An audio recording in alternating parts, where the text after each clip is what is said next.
Today we're going to look at the time force. Now there's the time core, which is orange, and that's a single width pedal. The time force is the double wide pedal. It's got a full-on screen that live updates with the knobs. So you can see that the latency's pretty good, no complaints there. You turn on tails. If you turn on tails, you can hear there's a relay inside. You got all these different modes.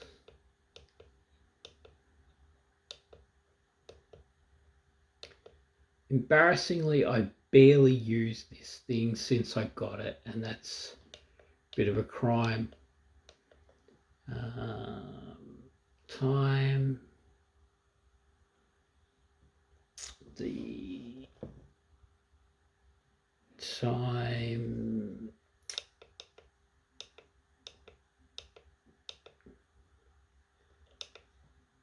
It's not changing the BPM. Maybe the BPM is just okay. After I tap it, you get some BPM changes. Repeats, tweak, mix. True simulation of an analog circuit. At the back, there are these rubber angle feet that go around the screw ports. There's a battery cave, which I don't imagine a battery would last very long in this at all. You get left in, right out. Takes 9-volt battery. Let's look inside. Okay, the next layer is we've got a vent there underneath the main chip. There's a programming header. Time Force DSP board, 2013, October 16th.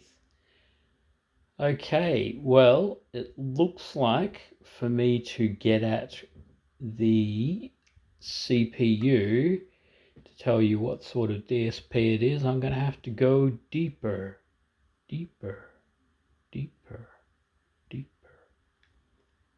There's the relay. You can tell the relay from that 2 and then 6 pin out. Okay, we got it open, and I had to undo the nuts for that.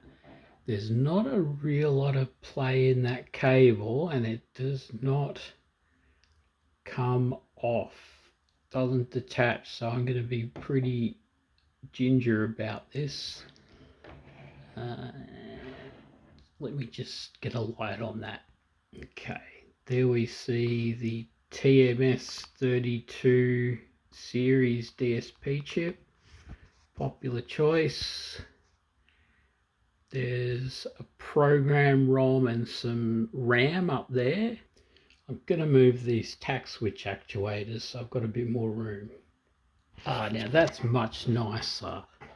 This is the actuator for the tactile switch. It's actually really high quality, and it's really quite heavy.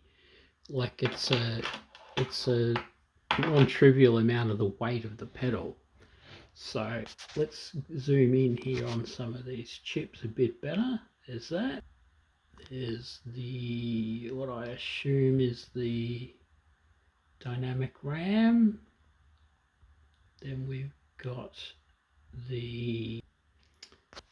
that's going to be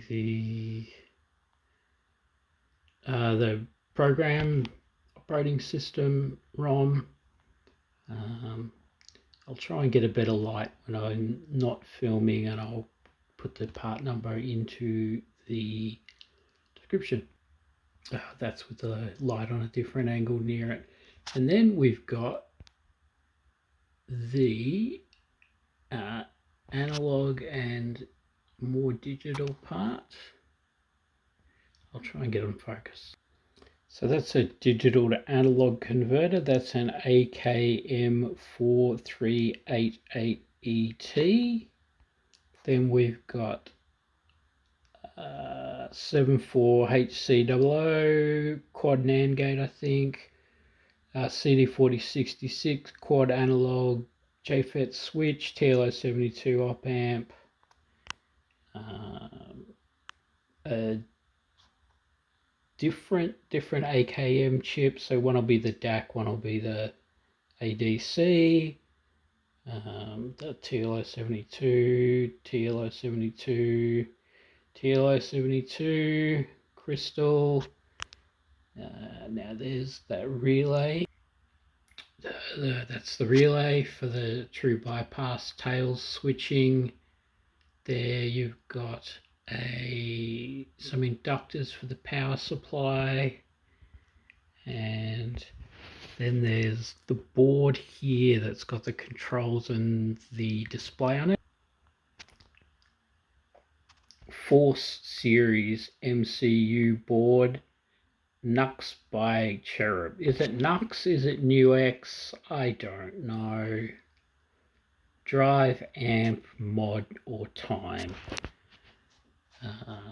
So that's good that these double wides are using the same things, same boards. That's less waste. There's another programming header of some kind. That's kind of all I've got to say, really. I would just be repeating myself if I talked a real lot more about it. So I'm gonna put this. I'll put this back together. Now I'm assuming that that corner is where the switch mode power supply is going on. It's next to where all the inductors are. There's some basic voltage regulation type stuff there, and unsure what that's another TLO